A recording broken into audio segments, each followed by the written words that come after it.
네, 안녕하세요. 여러분께서 직접 보내주신 에이전트 AI 관련 자료들 저희가 정말 꼼꼼하게 검토해봤습니다. 네, 요즘 기술 분야, 특히 투자 쪽에서는 정말 이거 모르면 안 될 정도로 뜨거운 주제잖아요. 맞습니다. 관심이 정말 높죠. 그래서 오늘은 이 자료들을 싹 모아서 에이전트 AI가 대체 뭔지, 어떻게 발전해 왔는지, 그리고 제일 중요한 거죠. 우리 주식 투자자 입장에서 이걸 어떻게 봐야 하나, 뭘 주목해야 하나, 그 핵심만 콕콕 집어서 정리해 드리려고 합니다. 네, 좋습니다. 이게 기술 얘기라 좀 어렵게 느껴질 수도 있는데 최대한 귀에 쏙쏙 들어오게 쉽게 풀어볼게요. 편하게 들으시면 됩니다. 자, 그럼 바로 시작해 볼까요? 네, 오늘 저희가 살펴볼 이 에이전트 AI는요, 단순히 우리가 뭘 물어보면 답하는 수준을 넘어섭니다. 아, 넘어서나요? 네, 스스로 목표를 딱 세우고요. 그 목표를 이루기 위해서 계획도 짜고 또 실제로 여러 도구를 써서 행동까지 하는 그런 인공지능입니다. 행동이요? 네, 기존 AI랑은 그 작동 방식 자체가 근본적으로 좀 다르다고 볼 수 있죠. 보내주신 자료들을 보니까 이게 그냥 아이디어가 아니라 구체적인 기술, 그리고 시장으로 어떻게 지금 현실화되고 있는지 그 과정을 보는 게 중요할 것 같습니다. 좋습니다. 그럼 제일 기본적인 것부터 에이전트 AI 이게 감이 잘 안 오는데 도대체 뭘까요? 그 자료에 보니까 비유가 하나 있던데요. 재밌더라고요. 아, 네네. 우리가 보통 쓰는 챗GPT 같은 AI는 똑똑한 계산기 같다고요. 뭘 입력해야 답을 딱 내놓는 식. 그렇죠. 질문하면 답하고. 근데 에이전트 AI는 능력 있는 비서에 가깝다는 거예요. 예를 들어서 그냥 주말에 부산 여행 갈 건데 계획 좀 짜줘. 이렇게 목표만 던져주면 얘가 알아서 비행기표를 막 찾아보고 호텔도 예약하고 맛집이랑 동선까지 정리해서 딱 보고한다. 뭐 이런 식이라는 거죠. 훨씬 적극적이네요. 네, 아주 딱 맞는 비유입니다. 기존 AI, 특히 그 대규모 언어 모델, LLM이라고 하죠. 네, LLM 많이 들어봤죠? 네, 얘네들은 주로 이제 주어진 정보, 뭐 프롬프트라고 하는데 그걸 바탕으로 글이나 그림 같은 결과물을 딱 만들어내는 데 집중했죠. LLM이라는 게 방대한 데이터를 학습해서 사람 말을 아주 잘 이해하고 만들어내는 AI인데 이게 사실 에이전트 AI 발전의 밑바탕이 됐어요. 아, 기반 기술이었군요. 그렇죠. 근데 현실에서 우리가 풀어야 할 문제들은 대부분 한 번에 답이 딱 나오는 게 아니잖아요. 그쵸, 복잡하죠. 네. 목표를 이루려면 여러 단계에 걸쳐서 정보를 찾고 판단하고 또 실제로 실행도 해야 하고요. 에이전트 AI는 바로 이 지점을 파고드는 겁니다. 이게 어떻게 작동하냐면 자료에 나온 것처럼 첫째, 사용자의 목표. 예를 들어 부산 여행 계획. 이걸 이해하고요. 네. 둘째, 이걸 이루기 위한 세부 작업들. 뭐 KTX 예매, 숙소 찾아서 예약하기, 해운대 맛집 리스트업. 이런 식으로 계획을 쫙 나누는 거죠. 계획을 세분화하는군요. 네. 그리고 셋째, 웹 검색이나 지도 앱, 예약 시스템, 뭐 캘린더 같은 다양한 외부 도구들, 이걸 툴이라고 부르는데 이걸 실제로 활용해서 실행까지 하는 겁니다. 아, 도구를 직접 쓴다는 거네요. 네. 여기서 진짜 중요한 건 단순하게 답변 생성 이걸 넘어서 실제 세상에 영향을 주는 행동, 액션을 한다는 거예요. 와, 행동하는 AI라 개념 자체가 확 다르네요. 근데 이 에이전트라는 개념이 뭐 갑자기 하늘에서 뚝 떨어진 건 아니라고 하던데요. 자료 보니까 역사가 꽤 오래됐다면서요? 맞아요. 이미 1980년대에도 에이전트 연구가 있었어요. 80년대요? 꽤 오래됐네요. 네. 근데 그때는 뭐랄까, A 상황이면 B 행동해라. 이런 식으로 미리 다 자동 규칙대로만 움직이는 수준이었어요. 그러니까 좀 융통성이 떨어지고 한계가 명확했죠. 네네. 그러다가 2010년대 들어서 우리 알파고 기억하시죠? 아, 알파고. 네. 네, 그런 것처럼 특정 환경, 예를 들면 바둑게임 안에서 스스로 막 학습하면서 제일 좋은 수를 찾아내는 강화학습 단계로 발전을 했어요. 이건 이제 막 시도해보고 잘하면 보상받고 그러면서 AI가 스스로 배우는 방식이죠. 시행착오를 통해서요? 그쵸. 근데 진짜 결정적인 점프는 역시 2020년대 챗GPT 같은 아주 성능 좋은 LLM이 나오면서 가능해졌습니다. 역시 LLM이 게임 체인저였군요. 그게 어떻게 그렇게 큰 변화를 만든 거죠? LLM 덕분에 AI가 사람이 쓰는 말, 그러니까 자연어 지시를 훨씬 더 잘 알아듣게 됐고 좀 추상적인 목표를 던져줘도 구체적인 실행 계획을 세울 수 있게 된 거예요. 아하. 그리고 더 중요한 건 계획만 세우는 게 아니라 외부 도구랑 연결될 수 있게 됐다는 점이에요. 예를 들면 웹사이트 정보를 가져오는 API라는 게 있거든요. API요? 아, 네. 가끔 듣죠. 네.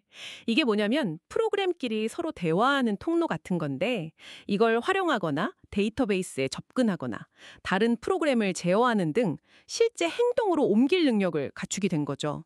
진짜 이때부터 본격적인 에이전트 AI 시대가 열렸다고 볼 수 있습니다. 와, 기술 발전 과정을 들어보니까 최근 움직임이 진짜 심상치 않다는 게 느껴지네요.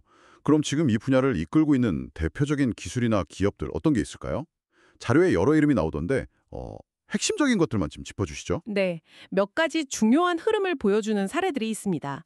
우선 개발자들 사이에서는 랭체인 같은 프레임워크를 빼놓을 수가 없어요. 랭체인이요. 네, 이게 2022년쯤부터 주목받기 시작했는데 뭐랄까, 개발자들이 LLM이랑 여러 외부 도구들, 뭐 API나 데이터베이스, 검색 엔진 같은 것들을 쉽게 착착 붙여서 에이전트 기능을 만들 수 있게 도와주는 일종의 개발 도구 상자 또는 뭐 접착제 같은 역할을 해요. 아, 개발 편의성을 높여주는 거군요. 그렇죠. 덕분에 훨씬 복잡한 작업을 하는 AI 에이전트를 만들기가 수월해졌어요. 많은 에이전트 프로젝트들이 이걸 기반으로 만들어지고 있습니다. 개발자들이 쓰기 편해졌다는 건 알겠는데 그럼 저희 같은 일반 사용자 입장에서는 어떤 변화가 있을까요? 그 부분에서는 오픈 AI의 행보가 아주 눈에 띕니다. 2023년부터 챗 GPT 사용자가 코딩을 몰라도 직접 특정 목적의 AI, 이걸 맞춤형 GPTs라고 부르는데요. 이걸 만들 수 있게 했어요. 아, GPTs. 저도 만들어 본 것 같아요. 네. 예를 들어서 뭐 여행계획 전문가 GPT라던가 보고서 초안 써주는 GPT 같은 걸 만들어서 내가 쓸 수도 있고 또 2024년에 문을 연 GPT 스토어를 통해서 다른 사람들하고 공유하거나 팔 수도 있게 만들었죠. 스토어까지 열었군요. 네. 이건 AI 에이전트가 전문가 영역을 넘어서 이제 대중화될 수도 있겠다. 이런 가능성을 보여주는 아주 중요한 시도라고 봅니다. 오픈 AI가 이걸로 하나의 거대한 생태계를 만들려고 하는 거죠. 야, 진짜 누구나 자기만의 AI 비서를 만들고 그걸로 뭐 돈도 벌 수 있는 시대가 올 수도 있겠네요. 그럼 기업 쪽에서는 어떤가요? 마이크로소프트의 코파일럿 얘기가 자주 나오던데요. 네.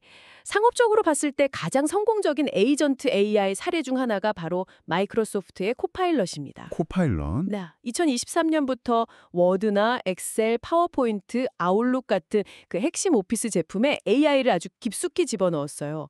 워드에서 문서 초안을 뚝딱 써주고 엑셀에서 복잡한 데이터 분석을 대신해주고 팀즈 회의 끝나면 내용 요약해주고 이런 식이죠. 와, 진짜 비서처럼 일해주네요. 그렇죠.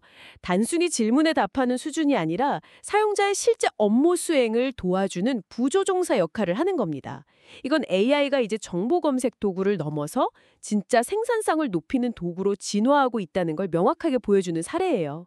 기업 입장에서는 업무 자동화나 효율성 증대에 직접적인 영향을 주는 거죠. 코파일럿은 정말 일하는 방식을 확 바꿔놓을 수도 있겠는데요. 그럼 이런 대표 주자들 말고 시장에 다른 움직임은 없나요? 경쟁이 좀 치열한 편인가요? 개발하고 있고요. 안전성이요. 중요하죠. 네.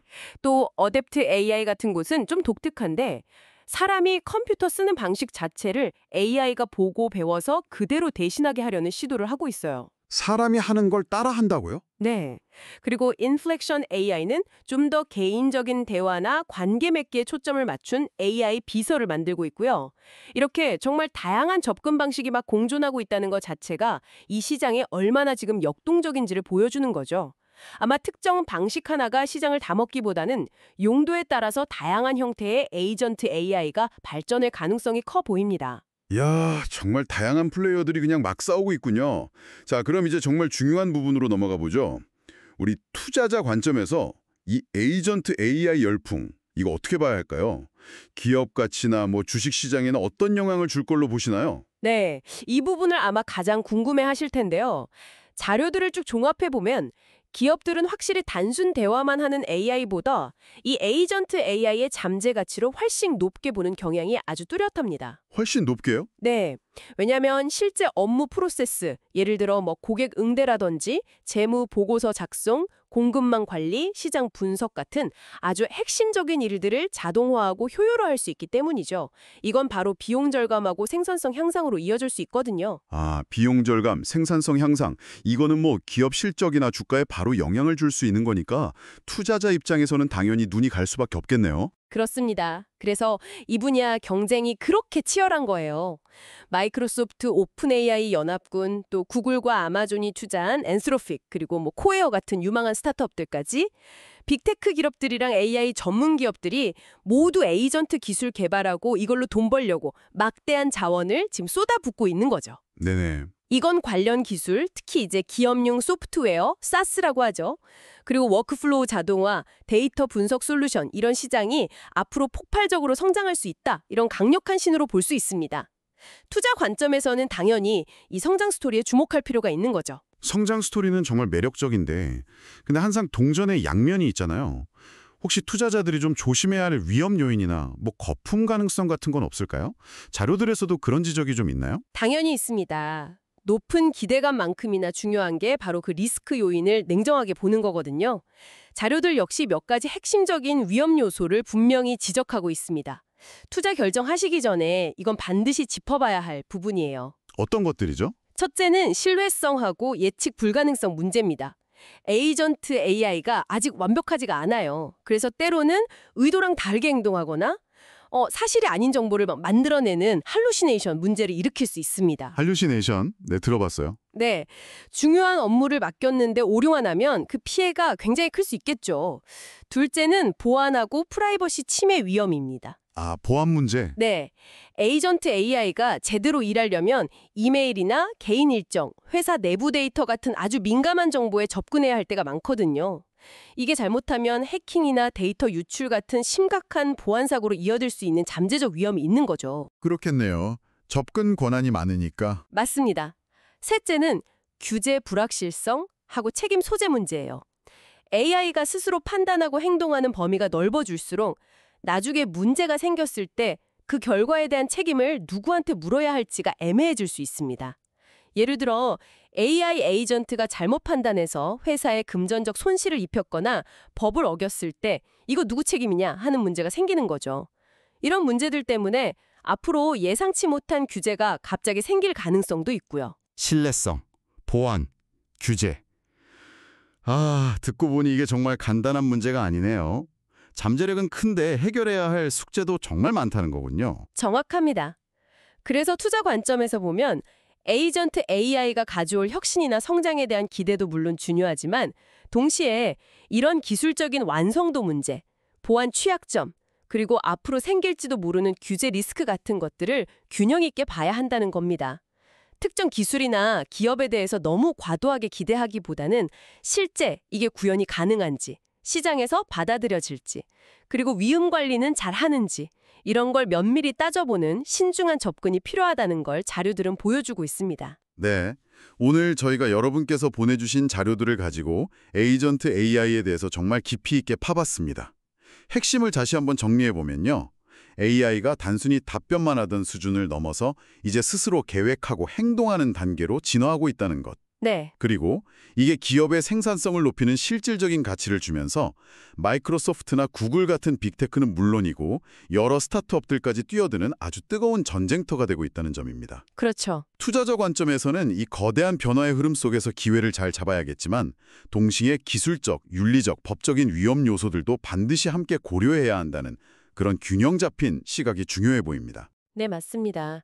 에이전트 AI는 분명 세상을 바꿀 만한 잠재력을 가진 기술이에요. 기업 운영 방식을 혁신하고 완전히 새로운 시장을 만들어낼 가능성이 크죠. 투자 관점에서도 이건 정말 외면할 수 없는 거대한 흐름인 건 분명합니다. 네.